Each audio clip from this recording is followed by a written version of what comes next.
اپنے گھر والوں کو پڑھائیے تاکہ ان کے اندر شوق پیدا ہو جنت میں جانے کا. بچوں کو جیسے ہی پتا چل جاتا ہے کہ برابر والا جو پڑوسی ہے وہ جناب مری سے ہو کر آئے ہیں تو بچہ ضد کرنا شروع کرتا ہے, ابو مجھے بھی مری جانا ہے, اب فلاں لندن دیکھ کر آئے, ابو ہم کب لندن جائیں گے.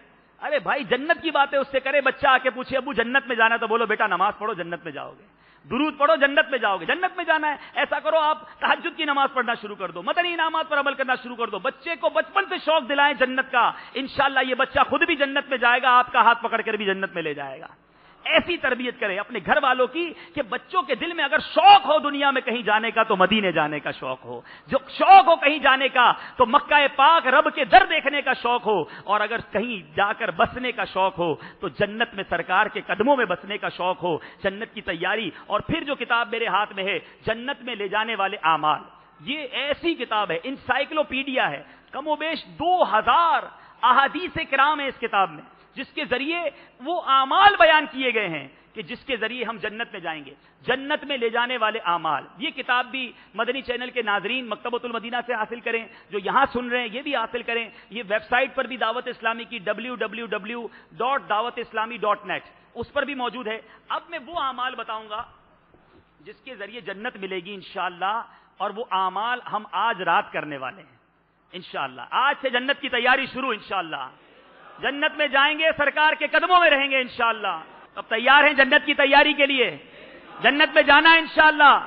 اب نیتیں کرتے چلے جائیے. اب ظہر کی نماز ہم پڑھتے ہیں, ٹھیک ہے نا.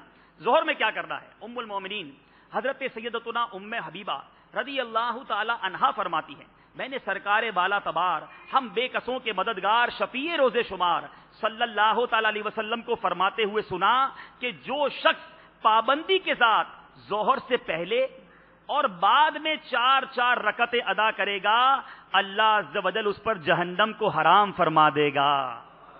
جبکہ ایک روایت میں یہ ہے کہ اس کے چہرے کو جہنم کی آگ کبھی نہ چھو سکے گی. اب بتائیے 4 سنت تو ہم پڑھتے ہیں, ظہر کے بعد والی 2 سنت بھی پڑھتے ہیں, چھوڑتے کیا ہیں؟ 2 رکعت نفل چھوڑ دیتے ہیں. 4 2 ہمیں بھی یہی یاد ہے, بچوں کو بھی یہی یاد ہے. بچہ پوچھتا ہے ابو ظہر میں کتنی رکعتیں ہیں؟ 4 2 پڑھ لو. ارے آپ نے اسٹارٹنگ سے اس کو نفل سے دور کر دیا. حدیث پاک سنیے, ظہر کے پہلے 4 رکعت اور بعد کی 4 رکعت پر جہنم حرام کر دی جاتی ہے. ہمارا مدنی انعام بھی ہے. آئیے سحری اجتماع کی برکت لیتے ہوئے نیت کرتے ہیں انشاءاللہ روزانہ ظہر میں 4 سنتیں بھی پڑھیں گے اور اس کے بعد 2 سنت اور 2 نفل بھی ادا کریں گے. جنت میں جانا ہے. اب آئیے عصر میں کیا کریں گے. عصر کے بارے میں ام المومنین حضرت سیدتنا ام سلمہ رضی اللہ تعالی عنہا سے روایت ہے, مصطفیٰ جان رحمت, شمع بزم ہدایت, نوشہ بزم جنت, طے کرے جود و سخاوت صلی اللہ تعالی علیہ وسلم نے فرمایا جو عصر سے پہلے 4 رکعتیں ادا کرے گا اللہ عز و جل اس کے بدن کو جہنم پر حرام فرما دے گا. اب عصر کی سنت قبلیہ بھی پڑھیں گے. اب آئیے جنت کی تیاری کر لی ہے نا, اب مغرب میں آ جائیں. روز کچھ نہ کچھ کرنا ہے انشاءاللہ. مغرب میں کیا کریں گے؟ حضرت سیدنا عمار بن یاسر رضی اللہ تعالیٰ عنہ فرماتے ہیں, نور کے پیکر, تمام نبیوں کے سرور, 2 جہاں کے تاجور, سلطان بحر و بر صلی اللہ تعالی علیہ وسلم کو مغرب کے بعد 6 رکعتیں ادا کرتے دیکھا. تو آپ صلی اللہ تعالی علیہ وسلم نے فرمایا کہ جو مغرب کی 6 رکعتیں ادا کرے گا اس کے گناہ معاف کر دیے جائیں گے اگرچہ سمندر کے جھاگ کے برابر ہوں. اب 6 رکعتیں سے مراد کیا ہے؟ 2 سنتیں, 2 رکعت نفل اور 2 رکعت اوابین. بڑی تمنا ہے دنیا میں جناب میرا چھوٹا سا فلیٹ ہے, بڑا گھر مل جائے, بنگلہ ہو جائے, فلاں سوسائٹی لانچ ہوئی ہے, پیسے نہیں ہیں ورنہ میں بھی بک کرا لیتا. ایسی باتیں آپ نے سنی ہوں گی. میں آپ کو جنت میں بک کرانا ہے اگر گھر تو آئیے اس کا فارمولہ بتاتا ہوں. سرکار مدینہ صلی اللہ تعالی علیہ وسلم نے فرمایا جو شخص مغرب کی 6 رکعتیں, مغرب کے بعد 6 رکعتیں ادا کرے گا اللہ عز و جل اس کے لیے جنت میں گھر بنائے گا.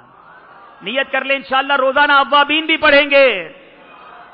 اب آئیے میرے پیارے محترم اسلام, بہت سارے عشاء کے بعد کے نوافل وتر کے فضائل موجود ہیں. اب چونکہ آج رات ہم نے مسجد میں گزارنی ہے انشاءاللہ, تو آج رات ہم کیا کریں گے؟ با وضو سوئیں گے. کیا کریں گے؟ اور یہ ہمارا مدنی انعام بھی ہے، اس کی فضیلت سنیے، جنت کی تیاری ہے۔ حضرت سیدنا ابن عمر رضی اللہ تعالیٰ عنہ نے فرمایا، تاجدار رسالت، شہنشاہ نبوت، مخزن جود و سخاوت، طے کرے عظمت و شرافت، محبوب رب العزت، محسن انسانیت صلی اللہ تعالیٰ علیہ وسلم نے فرمایا، جو شخص باوضو رات گزارتا ہے تو ایک فرشتہ اس کے پہلو میں رات گزارتا ہے، جب وہ بیدار ہوتا ہے تو فرشتہ عرض کرتا ہے، اے اللہ اپنے فلاں بندے کی مغفرت فرما دے کہ اس نے باوضو رات گزاری ہے۔ اللہ اللہ، آج نیک بندوں کے دربار میں جاتے ہیں، ہمارے لیے دعا کر دیجئے گا، آپس میں ملتے کہتے ہیں بھائی دعاؤں میں یاد رکھیے گا، جو بندہ باوضو سوتا ہے صبح فرشتہ اس کے لیے دعا کرتا ہے، مولا اس کی مغفرت فرما دے۔ تو جنت میں جانا ہے، باوضو سونا، یہ بھی مدنی انعام۔ قربان جائیے شیخ طریقت امیر اہل سنت پر احادیث کرام کا وہ نچوڑ ہم احادیث سن رہے ہیں، ہمیں عطا کر دیا۔ ایسے دن گزارو، نوافل کی پابندی کرو، اوابین پڑھنا، سنت قبلیہ مت چھوڑنا، رات کو باوضو سونا، یہ مدنی انعامات پر عمل بھی ہو رہا ہے، جنت کی تیاری بھی ہو رہی ہے، فرشتوں کی دعائیں بھی لیتے جا رہے ہیں۔ مزید سنیے تہجد کی نماز جو خوش نصیب ادا کرتے ہیں، قرآن مجید فرقان حمید کی آیت سنیے، وَمِنَ اللَّيْلِ فَتَحَجَّدْ بِهِ نَافِلَةً لَكَ عَسَىٰ أَن يَبْعَثَكَ رَبُّكَ مَقَامًا مَحْمُودًا۔ ترجمہ کنز الایمان، اور رات کے کچھ حصے میں تہجد ادا کرو، اور رات کے کچھ حصے میں تہجد کرو، یہ خاص تمہارے لیے زیادہ ہے، قریب ہے کہ تمہیں تمہارا رب ایسی جگہ کھڑا کرے جہاں سب تمہاری حمد کریں۔ ارے رب حمد کی جگہ پر جس کو کھڑا کرے اس کا مقام کتنا بلند ہو جائے گا۔ تہجد کے فضائل میرے آقا کیا خوب فرماتے ہیں، چنانچہ سید المبلغین رحمت للعالمین صلی اللہ تعالی علیہ وسلم نے فرمایا، بے شک جنت میں کچھ ایسے محلات ہیں جن میں آر پار نظر آتا ہے، ایسے محل ہیں آر پار نظر آتا ہے۔ اللہ عز و جل نے وہ محل کن کے لیے تیار کیے؟ میرے آقا فرماتے ہیں وہ محلات ان لوگوں کے لیے تیار کیے ہیں جو محتاجوں کو کھانا کھلاتے ہیں، سلام کو عام کرتے ہیں، اور رات کو جب لوگ سو رہے ہوتے ہیں وہ نماز پڑھتے ہیں۔ تو اے میرے پیارے اسلام میں 3 عادتیں یاد کر لیجئے، محتاجوں کو کھانا کھلانا ہے، سلام میں پہل کرنا یہ بھی مدنی انعام ہے۔ اللہ اکبر، میرے شیخ طریقت امیر اہل سنت نے کتنی کتابوں کا نچوڑ ایسے اعمال جو جنت میں جانے والے اعمال ہیں مدنی انعام میں عطا فرما دیے۔ یہ بھی نیت کرتے ہیں انشاءاللہ کہ سلام کو عام کریں گے، اور تہجد کی نماز کا مدنی انعام انشاءاللہ آج ہم یہاں مل کر ادا کریں گے۔ میرے پیارے اسلامی بھائیوں، قیامت کا دن ہوگا، حدیث پاک سنا رہا ہوں، الترغیب و ترہیب میں ہے، قیامت کے دن جب لوگ ایک جگہ اکٹھے ہوں گے، ایک منادی ندا کرے گا، کہاں ہے وہ لوگ جن کے پہلو بستروں سے جدا رہتے ہیں؟ آئے ہائے، محشر کا دن، سختیوں کا دن، گرمی کا دن، نفسا نفسی کا دن، اس میں یہ اناؤنسمنٹ ہوگا، کہاں ہیں وہ لوگ جن کے پہلو بستروں سے جدا رہتے تھے؟ پھر وہ لوگ کھڑے ہوں گے، وہ تعداد میں بہت کم ہوں گے، اور بغیر حساب جنت میں داخل ہو جائیں گے۔ پھر تمام لوگوں کا حساب شروع ہوگا۔ دنیا میں اپنے بستر کو چھوڑ کر تہجد کی عادت اپنانے والوں کو مبارک ہو کہ قیامت کے حساب و کتاب سے ان کو نجات مل جائے گی، اور اعلان ہوگا عزت و اکرام کے ساتھ بے حساب و کتاب وہ جنت میں داخل ہوں گے۔ اللہ تبارک و تعالی ہمیں بھی بے حساب و کتاب جنت میں داخلہ عطا فرمائے۔ ایک آخری حدیث کہ اپنے گھر والوں کے ساتھ ہمارا کیا معمول ہونا چاہیے نماز کے لیے اٹھانے کا، تہجد کے لیے اٹھانے کا۔ آج بچہ اسکول نہیں جاتا، بڑا غصہ آتا ہے، صبح پوچھتے ہیں اسکول کیوں نہیں گئے؟ کبھی یہ ہمیں غصہ آیا، ہم نے کچھ بچے کی سرزنش کی، گھر والوں کو پوچھا کہ آپ نے فجر نہیں پڑھی۔ ہم خود فجر کے لیے وقت پہ اٹھتے ہیں کہ نہیں اٹھتے؟ اللہ اکبر، ایک مرد اور ایک عورت، شوہر اور بیوی کا رابطہ، تعلق نماز کے حوالے سے کیسا ہونا چاہیے؟ میں نے ایک حدیث پاک پڑھی، میں نے سوچا کہ آپ سے شیئر کرتا ہوں، اور غور سے سنیے، بالخصوص جو شادی شدہ ہیں، ایسا محبت برے گھرانے کا خاکہ میرے آقا علیہ الصلوۃ والسلام نے پیش کیا۔ میرے آقا علیہ الصلوۃ والسلام نے فرمایا، جو رات کو بیدار ہو کر اپنی اہلیہ کو جگائے اور پھر وہ دونوں 2 رکعتیں ادا کریں تو ان کا شمار کثرت کے ساتھ اللہ عز و جل کا ذکر کرنے والوں میں ہوگا۔